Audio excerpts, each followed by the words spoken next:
The surface of the Earth is called the crust. The crust is broken up into enormous pieces called plates.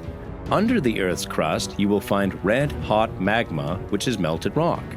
Where two of the Earth's plates meet and the pressure of the magma underneath has built up, that magma has to go somewhere, and that somewhere is up.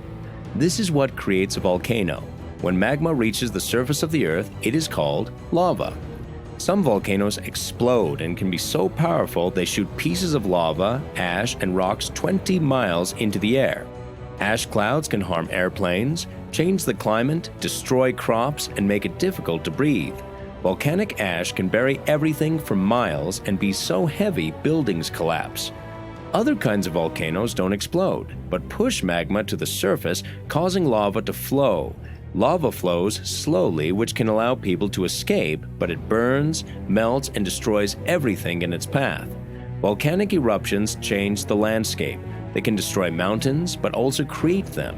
Islands can be formed from volcanic eruptions, and after time, lava cools and turns into very fertile land for growing plants.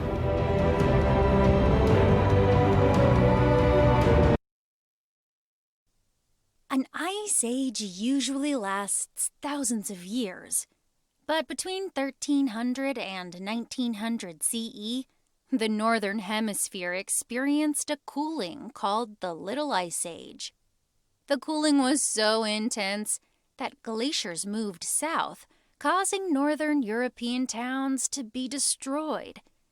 It was so cold that the Thames River in London and canals in the Netherlands froze.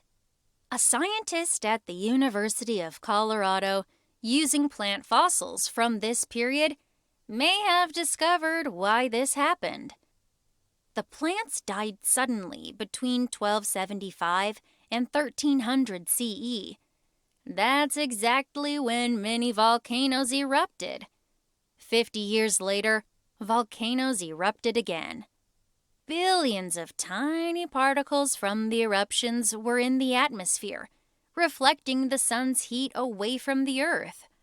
Fossils, remains of dead plants and animals, formed under the ice. The growing ice cap sparked a feedback loop. A feedback loop causes something to happen over and over. First, the tiny particles stopped a lot of the sun's heat from reaching land. This cooling caused the ice cap to grow. The ice reflected more of the sun's heat back into the atmosphere. This caused more cooling. Finally, the glaciers became so large that they stopped the warmer ocean currents from melting the ice cap. Over centuries, the glaciers grew to cover northern Europe. Volcanic eruptions started the cooling, but it took the feedback loop to keep the Little Ice Age going for centuries.